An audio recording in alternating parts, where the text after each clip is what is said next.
स्वागत है मित्रों आपके अपने चैनल ब्रेन ट्रेन के एक नए एपिसोड में। मित्रों, प्रश्नोत्तरी की इस श्रृंखला में आज हम प्री हिस्टोरिक या यूं कहें ईसा पूर्व के इतिहास को जानने की कोशिश करते हैं। पाषाण काल, सिंधु घाटी सभ्यता और वैदिक सभ्यता को थोड़ा सरल मगर समग्र तरीके से समझते हैं। थोड़ा सा ये वीडियो थोड़ा सा लंबा होगा, ज्यादा तो नहीं, थोड़ा सा लंबा होगा। सभी प्रश्न महत्वपूर्ण हैं, सब पर ध्यान दीजिएगा साथियों। आइए शुरू करते हैं। निम्नलिखित में से कौन सा स्थल भारत में नहीं है? हड़प्पा, कालीबंगा, रंगपुर या रोपड़? Option number 1 Harappa. हड़प्पा पूर्वोत्तर पाकिस्तान के पंजाब प्रांत में रावी नदी के किनारे स्थित है। सिंधु घाटी सभ्यता के अनेकों अवशेष यहाँ से प्राप्त हुए हैं। सिंधु घाटी सभ्यता को इसी शहर के नाम के कारण हड़प्पा सभ्यता भी कहा जाता है। प्रश्न नंबर 2 है, सिंधु घाटी सभ्यता का पत्तन नगर है लोथल, हड़प्पा, रोपड़ या बनमाली? Option number 1 Lothal. सिंधु घाटी सभ्यता में लोथल एक पत्तन नगर था। यह गुजरात के अहमदाबाद में स्थित है। आप कह सकते हैं कि लोथल भारत का सबसे पुराना बंदरगाह शहर है। प्रश्न नंबर 3 है, सिंधु घाटी सभ्यता के लोग पूजा करते थे विष्णु की, ब्रह्मा की, इंद्र और वरुण की या पशुपति की? ऑप्शन नंबर 4 पशुपति की। मोहनजोदड़ो में पशुपति मोहर की खोज के आधार पर इतिहासकारों और पुरातत्वविदों का मानना है कि सिंधु घाटी के लोग भगवान शिव की उपासना करते थे। ऐसा ही लगता है कि मुद्राएं हैं, ये स्क्वायर फॉर्म में मिली हैं और इनमें पशुपति जो हैं उनके आसपास सांप हैं और बहुत सारे पशु हैं और इनके 3 सिर दिखाए गए हैं। तो ऐसा लगता है कि ये शिव की पूजा करते थे। पशुपति जो थे वो शिव थे। हड़प्पा की सभ्यता निम्नलिखित से संबंधित है? कांस्य युग से, नवपाषाण युग से, पुरापाषाण युग से या लौह युग से? हड़प्पा की सभ्यता कांस्य युग से संबंधित है। ऑप्शन नंबर 1 कांसे की मूर्तियां, कांसे के सामान यहां से मिले हैं। सिंधु घाटी सभ्यता की लिपि क्या थी? ब्राह्मी, द्रविडियन, हड़प्पन या अभी तक इसकी पहचान नहीं हो पाई है? इसका ऑप्शन नंबर 4 है, अभी तक सही पहचान नहीं हो पाई है। सिंधु घाटी सभ्यता की लिपि पिक्टोग्राफिकल थी, अर्थात चित्रात्मक थी, जो दाईं ओर से बाईं ओर की ओर लिखी जाती थी और वहीं से ये लौटती थी। बाएं से दाएं की तरफ लौटती थी, फिर दाएं से बाएं की तरफ जाती थी और फिर बाएं से दाएं की तरफ लौटती थी। ये पिक्टोरियल थी और ये सर्पाकार ज्यादा थी। ये जैसे, या तो इसको ये कह सकते हैं कि नदी की तरह थी। एक तरफ से चलकर दूसरी तरफ से लौटती थी, फिर चलती थी, फिर लौटती थी। जबकि आजकल की जो हमारी अपनी भाषाएं हैं वो एक तरफ से शुरू होके एक वाक्य खत्म होता है तो लौटकर फिर दूसरा वाक्य वहीं से शुरू होता है। ऐसा नहीं होता कि वहां से लौटने लगे। तो इसीलिए सिंधु घाटी सभ्यता की लिपि को शायद पहचाना भी अभी तक नहीं जा पाया है। पहचाना जाएगा तो पता नहीं कौन कौन से राज खुलने वाले हैं। तो सिंधु घाटी सभ्यता की लिपि पिक्टोग्राफिकल थी, यानी कि चित्र बने हुए थे उसमें। चित्रात्मक और कहाँ की लिपि है? चाइनीज, वो भी चित्रात्मक है। प्रश्न नंबर 6 है, सिंधु घाटी सभ्यता का ज्ञान मिलता है ताम्रपत्रों से, अभिलेखों से, पुरातात्विक उत्खनन से या साहित्य से?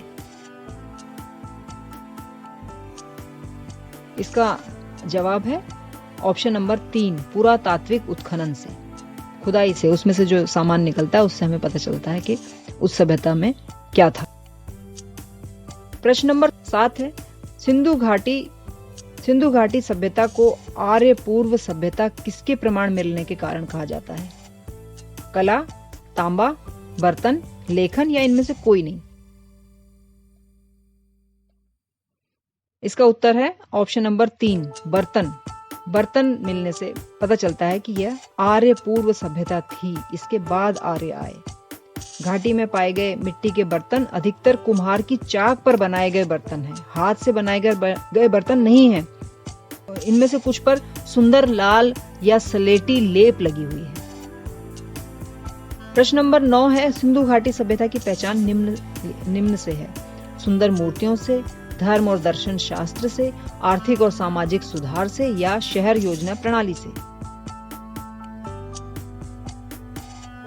ऑप्शन नंबर 4 शहर योजना प्रणाली से। हड़प्पा नगर बहुत नियोजित थे। प्रमुख सड़कें एक दूसरे के समानांतर चलती थीं और छोटे छोटे शहरों को आयताकार ब्लॉकों में विभाजित किया करती थी। मुख्य सड़कें सीधी और बहुत चौड़ी थीं। सड़कों को अक्सर पक्की ईंटों से पक्का बनाया जाता था, जबकि घर कच्ची मिट्टी के बने थे। बीच बीच में ईंटों और गारे के चबूतरे जैसे पाए गए, जो शायद अन्न भंडारण के लिए उपयोग में लाए जाते होंगे। तो शहर बहुत नियोजित थे। शहर योजना प्रणाली से ही सिंधु घाटी सभ्यता की पहचान भी होती है और यही उसका गौरव भी है। प्रश्न नंबर 10 है, इनमें से कौन एक हड़प्पा सभ्यता की पूर्वी सीमा निर्धारित करता है? लोथल, कालीबंगा, आलमगीरपुर या डाबरकोट? हड़प्पा सभ्यता की पूर्वी सीमा निर्धारित करने वाला शहर है आलमगीरपुर। आलमगीरपुर है उसके सुदूर पूर्वी सीमा में। प्रश्न नंबर 11 है, आर्य भारत में किस रूप में आए थे? सौदागर तथा खानाबदोश, शरणार्थी, आक्रमणकारी या अप्रवासी? ऐसा माना जाता है कि वे आक्रमणकारी के रूप में भारत आए। ऑप्शन नंबर 3 आक्रमणकारी। प्रश्न नंबर 12 है, ऋग्वैदिक आर्य किस भाषा का प्रयोग करते थे? संस्कृत, द्रविड़, पाली या प्राकृत? ऋग्वैदिक आर्य संस्कृत का प्रयोग करते थे। Option number 1 Sanskrit. निम्नलिखित में से कौन सा वेद सबसे प्राचीन है? सामवेद, यजुर्वेद, अथर्ववेद, ऋग्वेद या उपनिषद?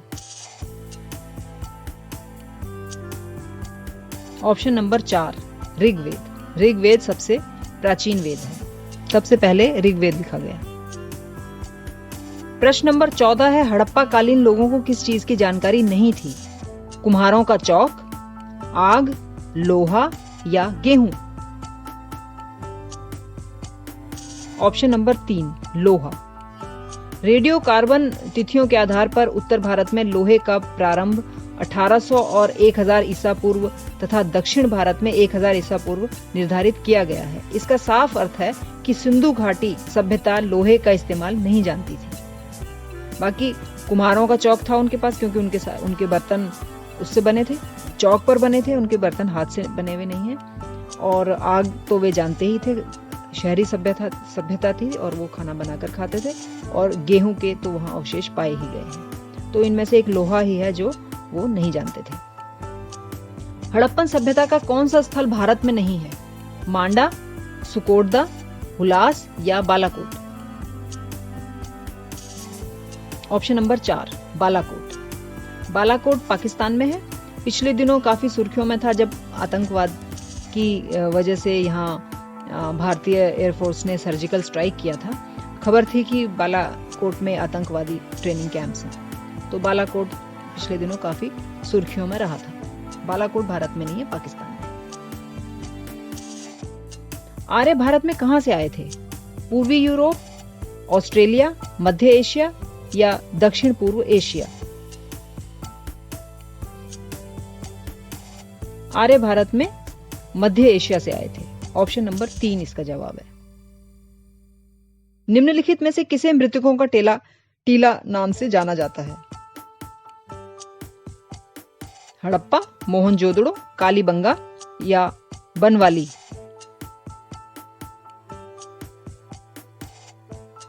जवाब है ऑप्शन नंबर 2 मोहनजोदड़ो को। मोहनजोदड़ो का अर्थ है मृतकों का टीला। एक बार फिर से आप इसको देख लीजिएगा कि मोहनजोदड़ो का अर्थ है मृतकों का टीला। यह नगर सिंधु नदी के किनारे स्थित था और मोहनजोदड़ो सिंधी भाषा का शब्द है जिसका अर्थ होता है मुर्दों का टीला।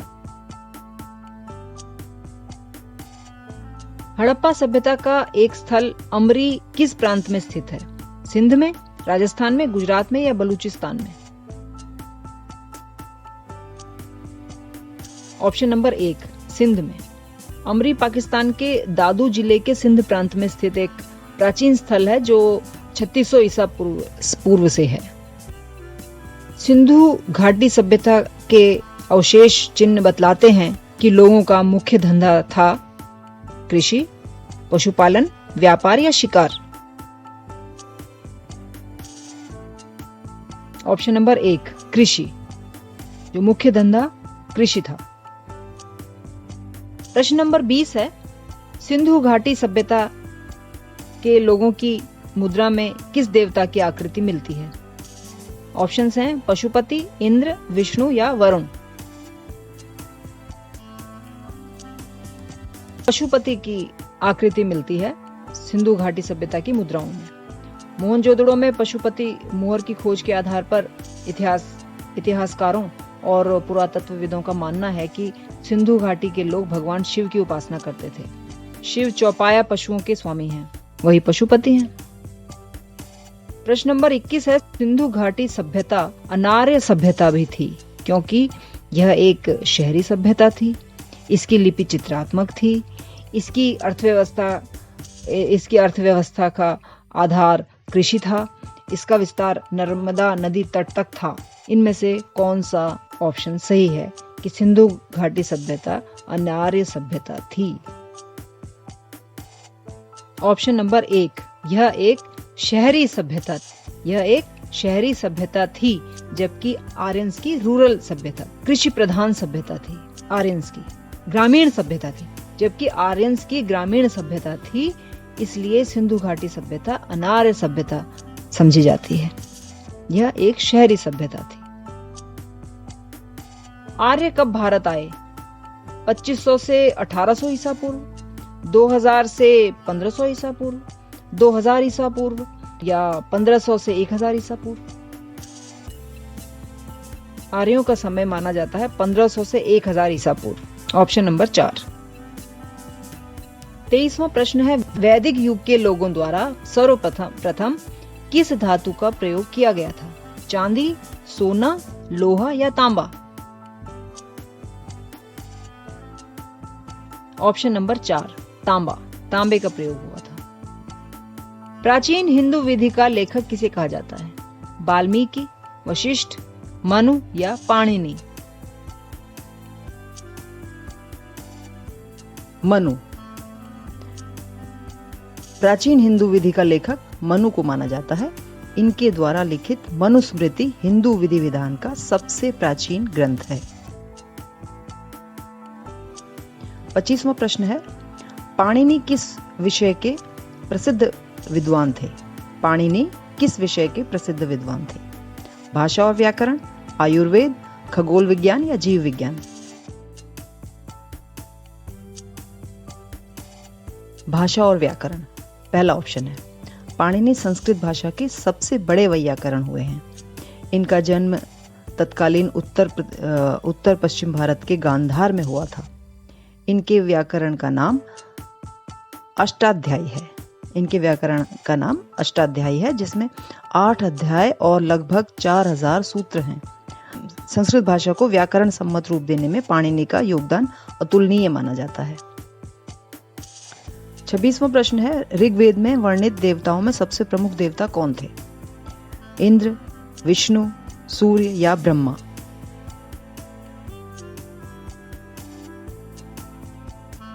ऋग्वेद में वर्णित देवताओं में सबसे प्रमुख देवता थे इंद्र। इंद्र का जिक्र बार बार आता है। 27वां प्रश्न है, वैदिक देवता इंद्र किसके ईश्वर थे? पवन के, शाश्वतता के, वर्षा एवं वज्र के या अग्नि के?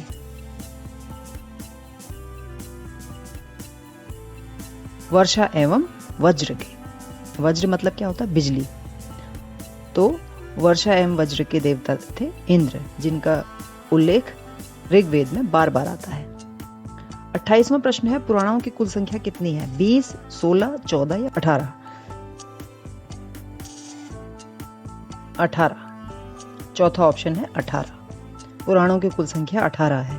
पुराण का शाब्दिक अर्थ प्राचीन या पुराना है। 18 पुराण हैं। इनमें अलग अलग देवी देवताओं को केंद्र मानकर पाप और पुण्य, धर्म और अधर्म की गाथाएं कही गई हैं। 29वां प्रश्न है, ऋग्वेद में किस सबसे पवित्र नदी का उल्लेख है? गंगा, यमुना, सरस्वती या सिंधु?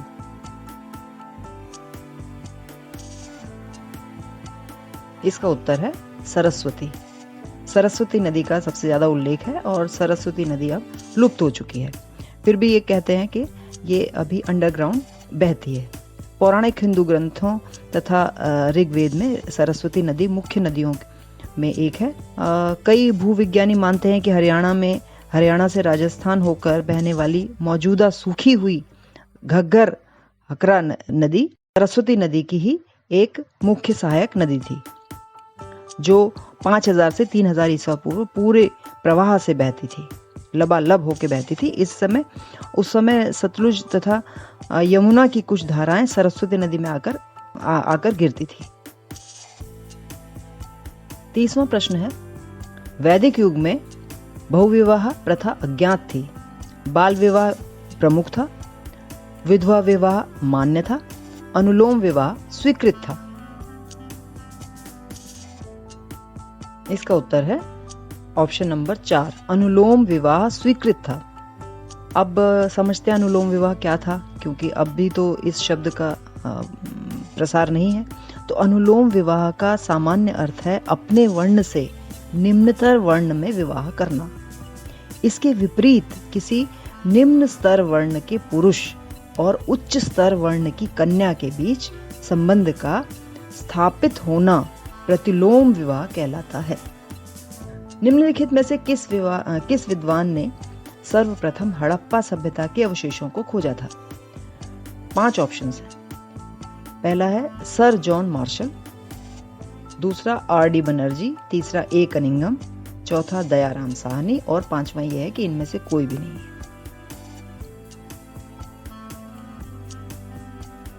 ऑप्शन नंबर 3, ए. कनिंघम। सर अलेक्जेंडर कनिंघम को भारतीय पुरातत्व सर्वेक्षण विभाग का जनक माना जाता है।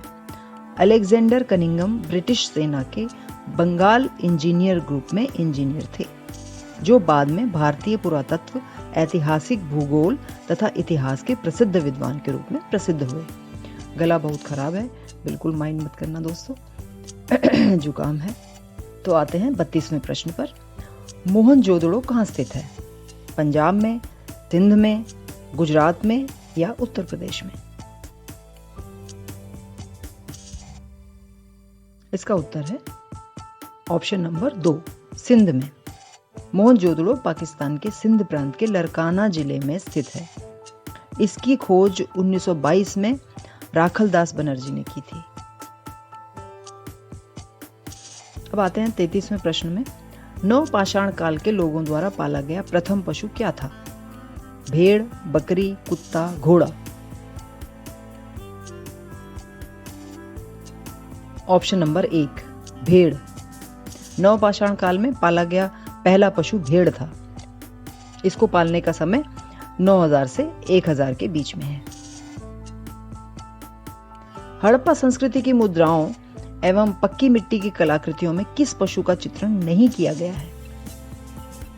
क्योंकि इन मुद्राओं में बहुत सारे पशुओं का चित्रण है। तो अब प्रश्न ये है कि इनमें से कौन सा पशु ऐसा है, निम्नलिखित में से कौन सा पशु ऐसा है जिसका चित्रण हड़प्पा संस्कृति की मुद्राओं में नहीं है?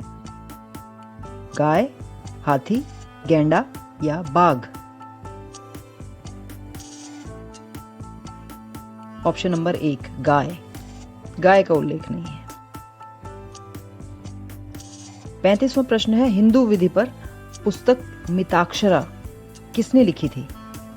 नयचंद, अमोघवर्ष, विज्ञानेश्वर या कंबन?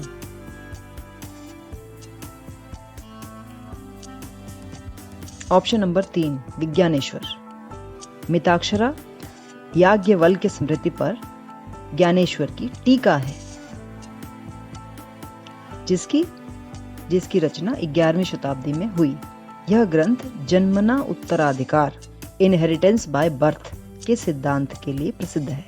ऋषि याज्ञवल्क्य वैदिक काल के सर्वोपरि वैदिक ज्ञाता माने जाते हैं। 36वां प्रश्न है, ऋग्वैदिक काल से पूर्व आर्यों का मुख्य व्यवसाय क्या था? शिल्पकारी, पशुपालन, खेती या व्यापार? ऑप्शन नंबर 2, पशुपालन। ये पशुपालक थे मुख्य रूप से। ग्रामीण व्यवस्था थी ना इनकी, तो ये पशुपालक थे। पशुपालन आर्यों का मुख्य व्यवसाय था। 37वां प्रश्न है, स्कंद पुराण में गढ़वाल को किस नाम से जाना जाता है? केदारखंड, कूर्मांचल, जालंधर या गढ़देश? Option number 1 Kedarkhand. स्कंद पुराण में उत्तराखंड के अंतर्गत गढ़वाल क्षेत्र को केदारखंड और कुमाऊं क्षेत्र को मानस खंड कहा गया है। प्रश्न नंबर 38, गायत्री मंत्र का सर्वप्रथम उल्लेख कहां मिलता है? ऋग्वेद में, अथर्ववेद में, उपनिषद में या पुराण में?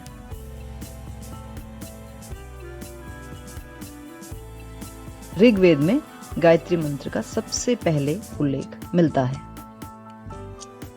प्रश्न नंबर 39 है, वेदों में वर्णित व्रीहि शब्द का क्या अर्थ है? जौ, तिल, गेहूं या चावल? ऑप्शन नंबर 4 चावल। धान के लिए व्रीहि शब्द का प्रयोग किया गया है, यानी कि ऑप्शन नंबर 4।